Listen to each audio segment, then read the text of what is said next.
आज का पहला प्रश्न है कि निम्नलिखित मामलों में से किसमें राज्यपाल अपने संवैधानिक विवेकाधिकार का प्रयोग कर सकता है। पहला है कि यदि मंत्रिपरिषद ने अपना बहुमत खो दिया है तो राज्य विधानसभा का विघटन करना। दूसरा है राष्ट्रपति शासन लागू करने के लिए सिफारिश करना। तीसरा, किसी भी दल को स्पष्ट बहुमत प्राप्त न होने की स्थिति में मुख्यमंत्री की नियुक्ति करना। और चौथा है राज्य के प्रशासनिक मामलों के संबंध में मुख्यमंत्री से जानकारी मांगना। तो कौन सा कथन सही है? 1, 2, 3, केवल 1, 3, केवल 2 और 3, 2 और 4, या फिर 1, 2, 3, 4। तो जो इसका सही जो आंसर है वो आपका है सी ऑप्शन। ठीक है, 2 और 4, 2 और 4 जो है इसमें राज्यपाल जो है संवैधानिक विवेकाधिकार का प्रयोग करता है। भारत के संविधान में संघ की तरह राज्यों में भी संसदीय स्वरूप है। राज्यों में भी संसदीय स्वरूप है और राज्यपाल को उन मामलों को छोड़कर जिनमें उसे अपने विवेका अनुसार कार्य करने की आवश्यकता होती है, ठीक है, उनको छोड़कर बाकी अन्य शक्तियों कार्यों का प्रयोग करने के लिए मंत्रिपरिषद की सलाह और सहायता लेनी ही होगी और उस मंत्रिपरिषद का मुखिया मुख्यमंत्री होता है। राज्यपाल को संवैधानिक विवेकाधिकार कई मामलों में प्राप्त है, जैसे कि किसी विधेयक को राष्ट्रपति के विचार के लिए आरक्षित करना, राष्ट्रपति शासन लागू करने की सिफारिश करना और निकटवर्ती संघ राज्य क्षेत्र के प्रशासक के रूप में अपने कृत्यों का या अपने कार्यों का प्रयोग करते समय। ठीक है, तो इसीलिए पहला कथन जो है, दूसरा कथन जो है वो सही है।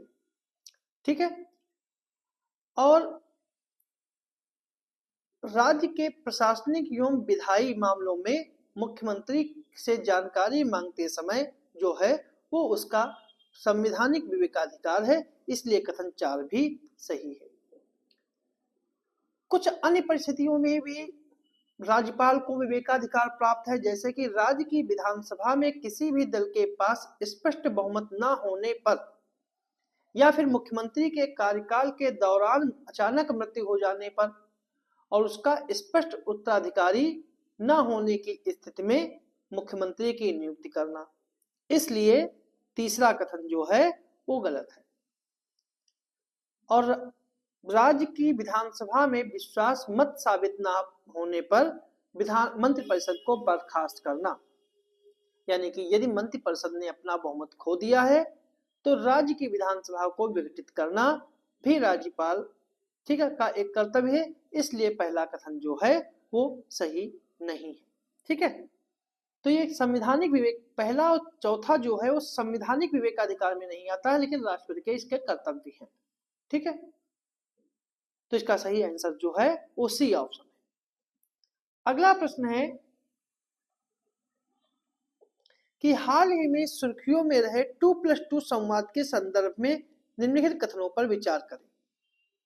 2+2, पहला कथन है कि यह दो राष्ट्रों के राष्ट्राध्यक्षों और विदेश मंत्रालयों के बीच एक संवाद का तंत्र है और अमेरिका एकमात्र ऐसा देश है जिसके साथ भारत का 2+2 मंत्री स्तरीय संवाद हुआ है।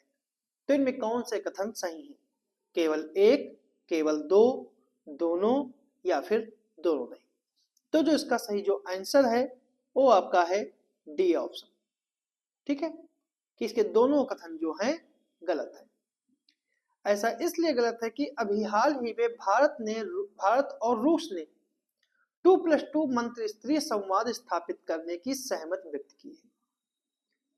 2+2 का मतलब होता है कि प्रत्येक देश से नियुक्त 2 मंत्री, ठीक है, 2 मंत्री जिसमें रक्षा मंत्री और विदेश मंत्री हो सकते हैं।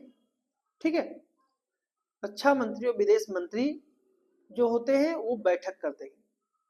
इसका लक्ष्य दोनों देशों के रक्षा विदेश मामलों के प्रमुखों के बीच एक राजनयिक किंतु लाभप्रद वार्ता स्थापित करना है। इसलिए इसका पहला कथन जो है गलत है। राष्ट्राध्यक्षों के बीच नहीं बल्कि रक्षा मंत्री और विदेश मंत्री के बीच है। अमेरिका के बाद जापान दूसरा ऐसा देश है, मतलब अमेरिका के बाद जापान जो है, ठीक है, दूसरा ऐसा देश है जिसके साथ भारत ने इस तरह का संवाद स्थापित किया है, इसलिए इसका दूसरा कथन जो है गलत है। तो इसका सही आंसर जो है वो डी ऑप्शन है। अगला प्रश्न है कि निम्नलिखित संसदीय समितियों में से किसमें सदन का पीठासीन अधिकारी यानी लोकसभा अध्यक्ष या राज्यसभा का सभापति उसका पदेन अध्यक्ष होता है?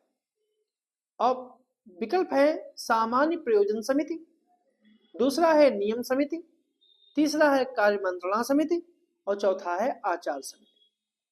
तो जो इसका सही जो कूट के आधार पर इसका उत्तर चुनना है, केवल 2 3 4, केवल 2 3, 1 2 3 या फिर 1 और 4। तो जो इसका सही जो आंसर है वो आपका है सी ऑप्शन 1 2 3, ठीक है, तो सी ऑप्शन इसका जो है वो सही है। अगर हम सामान्य प्रयोजन समिति की बात करें तो यह समिति सदन के कामकाज की जो सदन के कामकाज होते हैं उससे संबंधित मामलों पर विचार करती है और सलाह देती है कि जो किसी अन्य संसदीय समिति के अधिकार क्षेत्र में नहीं आते। प्रत्येक सदन में यह समिति पीठासीन अधिकारी इसके पदेन अध्यक्ष होते हैं। लोकसभा उपाध्यक्ष, राज्यसभा के मामले में उपसभापति इसके सदस्य होते हैं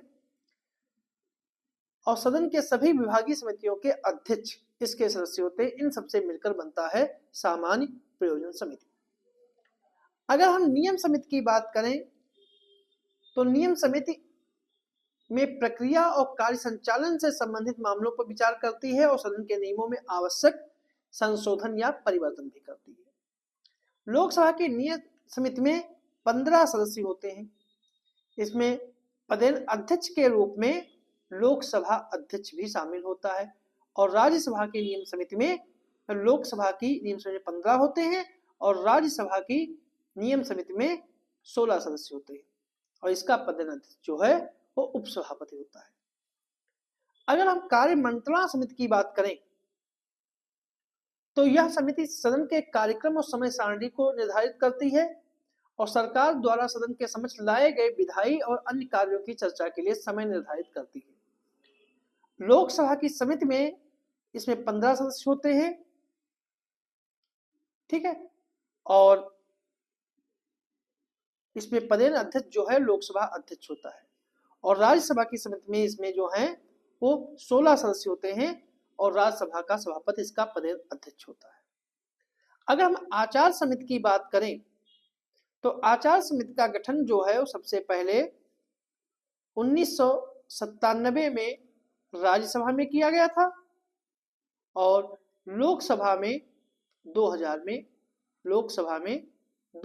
किया गया था।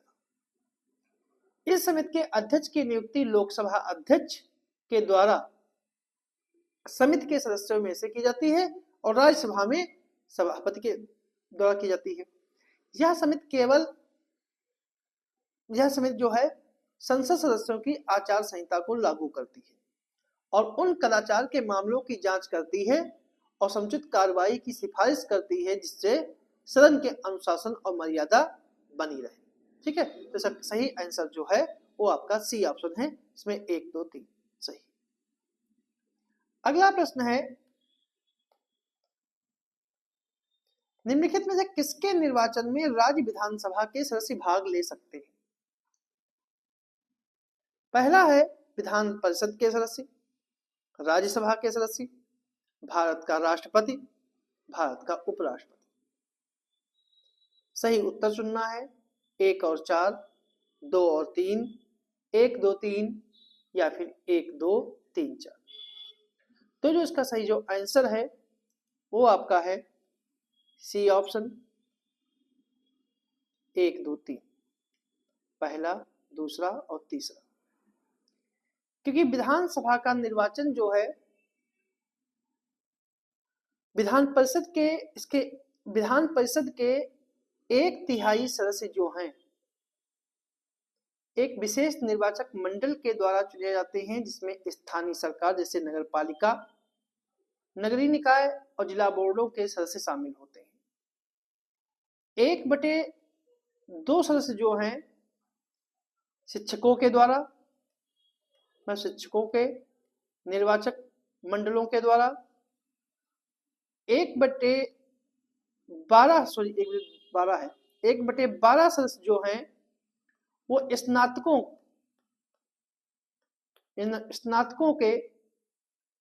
के द्वारा चुने जाते हैं, और बाकी सदस्यों को जो साहित्य, विज्ञान, कला, समाज सेवा में विशिष्ट ज्ञान पर आधारित होते हैं, उनको राज्यपाल के द्वारा नाम निर्दिष्ट किया जाता है। ठीक है।